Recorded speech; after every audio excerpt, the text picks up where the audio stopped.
And we're here today to provide an update regarding the American Rescue Plan Act funding and Community Resource Collaborative Neighborhood Collaborative Project and share the results of the final forensic review report compiled by the EFPR group that we received yesterday. Earlier today, we provided briefings on the forensic review to the Republican and Democratic legislative caucuses. County staff worked this week to compile responses to questions from legislators, which includes thousands of pages of documents. All of the documentation will be available to the public online. I think it's online right now at monroecounty.gov. And this is what is available online to the public right now and is available to all of our legislators. I'll speak to the EFPR's conclusions in a few minutes as well as discuss our next steps. But first, I want to walk you through what brought us to this point. The American Rescue Plan selection process, contract execution, and monitoring process to address the confusion and some misinformation that's out there regarding the project.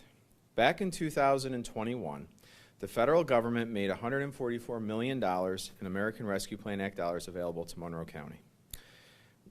We recognized that those dollars presented us a once-in-a-lifetime opportunity to leverage them in order to spark transformational change in our county.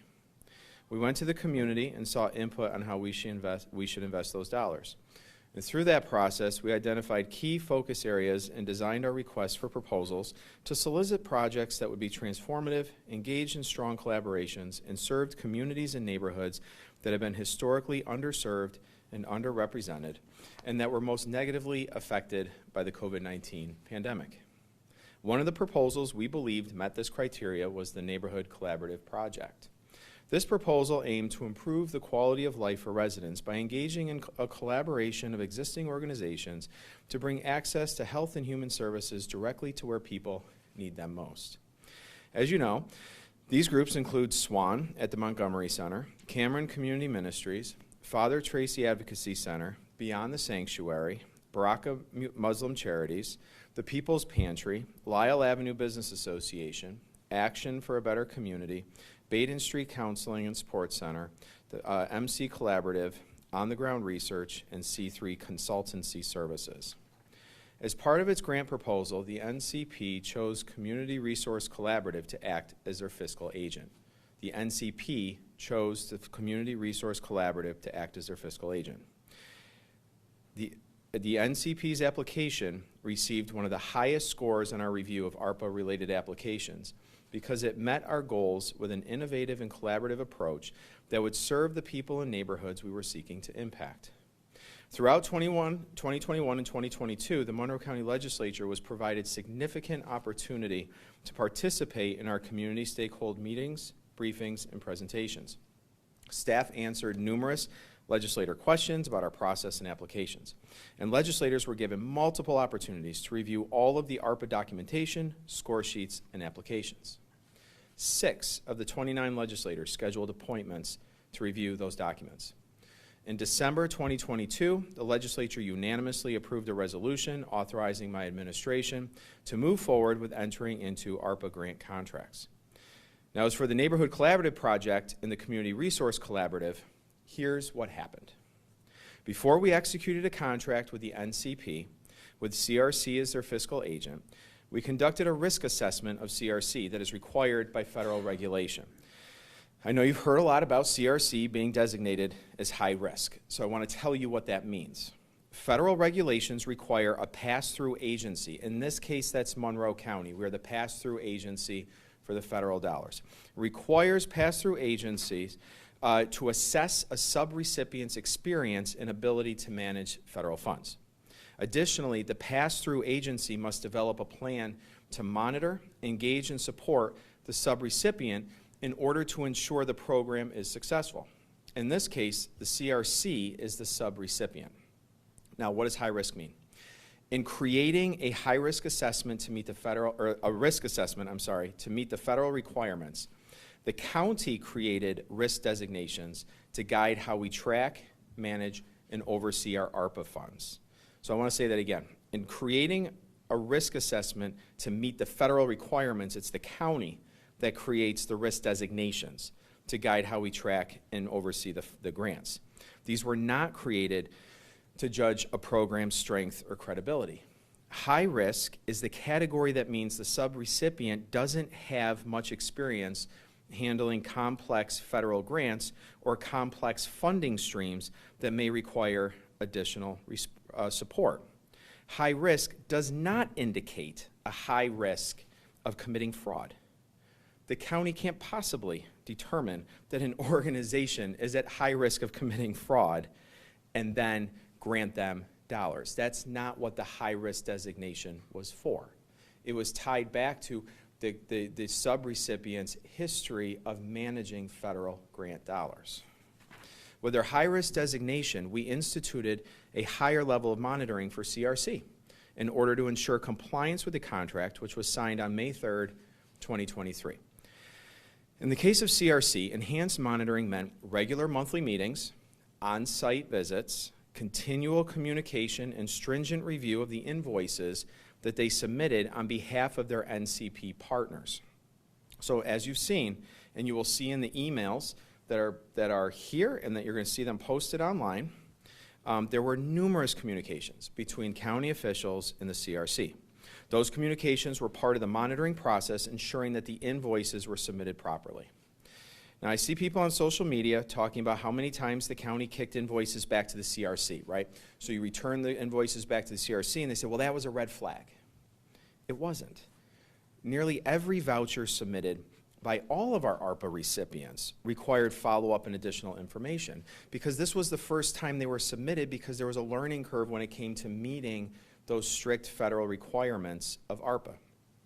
That learning curve was steeper for some organizations than others, and the county was in continual communication with those groups to make sure that they provided the proper information to review the vouchers. So we put that information online so you can see it. Another continual piece of misinformation out there is that there are millions of dollars missing. I actually just saw that on a news headline as I was walking over here. Thank you. It's not the case. While the NCP contract called for $7.2 million to be dispersed over 4 years, the CRC received $1,067,971 in reimbursements from the county for distribution to NCP partners. So they received just over $1 million. The forensic review determined, though, that the NCP partners properly received $750,514 in reimbursement, so they're still owed $243,907.02. So I'll get to more of that in a minute when we talk about the findings of the forensic review. But to continue the timeline, the first indication that the county had that the CRC wasn't properly reimbursing NCP partners came in an email at 7:11 p.m. on February 6, 2024.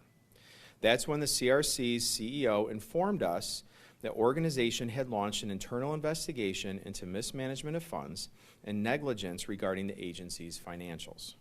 A follow-up letter from C3 Consultancy Services asked the county to cease all payments.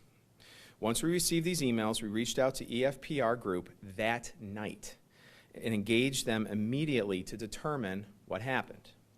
EFPR started their work the next day. The forensic review was to provide an accounting of the ARPA funds dispersed to CRC that were not reimbursed to the Neighborhood Collaborative Project, and to assess whether any ARPA funds were potentially misappropriated and or misused. AFPR's forensic review was completed yesterday afternoon, and we have shared it with federal and state law enforcement partners, including the U.S. Attorney's Office, the FBI, the U.S. Department of Treasury, and the New York State Attorney General. And the Attorney General. We have shared it with the legislature, and we're sharing it with you, and we're posting it online for the community, so it's available for everyone to see. And here's what EFPR found. NCP partners are owed $243,907.02 for work that they did that CRC did not reimburse them for. CRC overpaid itself $23,779 in administrative fees that it was not entitled to. In addition to the reimbursements received from the county, CRC received approximately $1 million in funding from other organizations. So this wasn't just ARPA funding from Monroe County that this organization was receiving. The CRC received approximately $1 million in funding from other organizations that included the City of Rochester, the New York State Division of Criminal Justice Services, ESL, Rochester Works, the Rochester Area Community Fund, and the Greater Rochester Health Foundation. CRC was commingling multiple funding streams together into the same bank accounts, money from the ARPA grant along with money from other grants, loans, and lines of credit, and not keeping track of which money came from where. So as a result, the CRC was using some of the money from ARPA reimbursements to pay bills for other grant programs and vice versa. At the same time, CRC received that $1,067,000 from the county. CRC also received $1 million in grant funds, like I said, from all of those other organizations. CRC also received more than $430,000 from other external sources. So it wasn't just the grant sources. It was also from ESL for short-term financing and personal loans from Tina Paradiso and her company, Ampy Enterprises. At this time, CRC is likely insolvent, and it does not have the money to pay back its outstanding obligations. So what's next? It's clear that Monroe County is not the only victim of this financial mismanagement. CRC received 19 other grants from organizations ranging from New York State DCJS to the ESL Foundation. So we've notified the other funders that we're aware of, and we provided a copy, and we're providing a copy of this forensic review to them as well. And as I said earlier, that we've shared a copy of the forensic review with our federal and state law enforcement as well. And in the interest of transparency, we're also making all of the documentation available to the public. So hindsight is always 20/20, right? Would I prefer we can go back in time and somehow remove the CRC from involvement in the NCP project? Of course. There are many victims here, though. It's not just the county, but all of those good organizations that are out there on the streets, all of the partner organizations of the NCP, and most importantly, the people that they're serving, that really need the services, that they're not getting it due to the pause on the NCP activity. Those are the real victims. And then there are all the other organizations that gave the CRC grants, and we don't know what happened to their money or the work that was supposed to be done, right? Because that was between those funders and their grant programs and the CRC, right? So the problem is that commingling. So the bottom line is that the Neighborhood Collaborative is a project that will be transformational. It will be transformational for the neighborhoods that it serves. We still believe in the project, but the county and the people who were to be served by the NCP and the NCP partners were all victimized by CRC's financial mismanagement. Because of that, it's important that we get the NCP back up and running. There's too much at stake for the organizations involved and the people they served. So that is why we issued a request for qualifications to find a new fiscal agent for the project. The deadline for responding to that was March 15th, and we're currently reviewing those applications.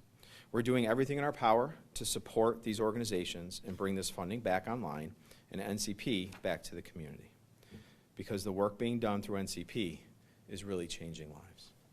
So with that, I could take any questions the media might have.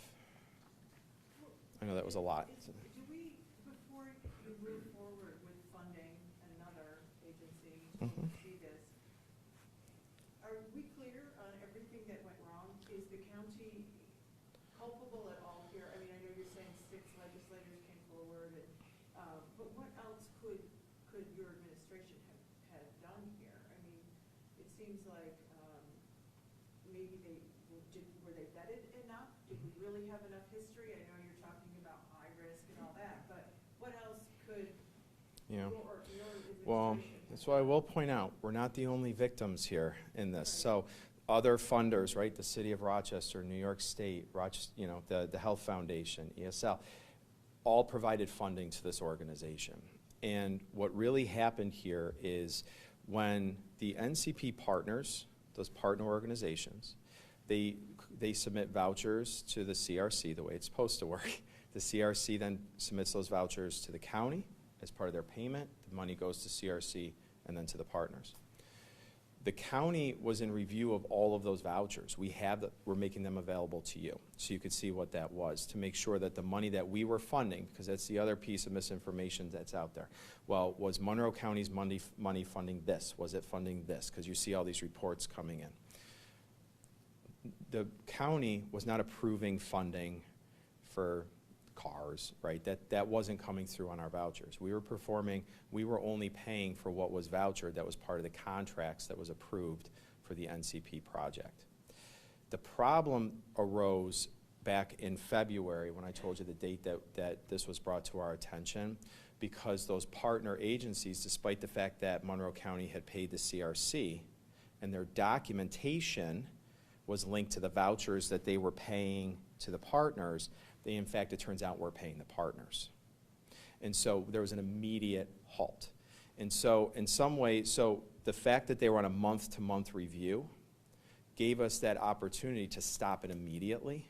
So that's why when people say, well, was there $1 million missing, it was limited to just over $200,000 because it was stopped immediately. Well, you explained the difference Yeah. in high risk, right? And Yeah. we know that, okay, fraud and all that. Mhm. But you know that, as you explained it, that this CRC, they weren't used to managing federal funds. Right. So why did you decide to go with a group that you were having managed such large amounts of Oh, well, a couple things to that. And then first of all, you did say, what could the county do, right? So the only thing I think that could have been different, because they are required. They're required under the federal grant. I just want to further answer your question. They are required under the federal grant requirements to have an accounting system to account for these things separately. And that's what they didn't do. That's part of the fraud here, right, and the mismanagement. So, an audit like the one we just performed could have been performed earlier, might have caught something like this. But what the contracts contemplate is an audit around the year mark, which is where we are. So the audit is going to, so that's when you say how will we handle other grantees as well, is through an audit process to make sure that this isn't happening. Now you said through the high risk designation, why would you give a group like this? There are a lot of funders in this community, even large funders, who don't have a history with federal grant dollars. That doesn't mean that they can't manage a federal grant program, and it doesn't mean that they don't have a good program that's going to impact people. It just means that we need to identify that. See, that's the purpose of the federal government's risk assessment, is making sure that we're doing our due diligence to do that analysis, to find out who has this type of experience, who doesn't, and then how can you work with them to make sure it's a successful program. And that's where that constant hand-holding and back and forth came in, and making sure they're on a monthly voucher system, so that if to make sure that they are following it, and then if it's not, it can be stopped immediately. And that's why, in full transparency, we wanted to show you what that looks like. So when you say, were you in fact communicating, how were you handling them as an organization, you can see all of that right here. You got a question? Why we were excluded, Rachel Barnhart and I were excluded from today's briefing? So listen, we have submitted all the documents that we have given to you.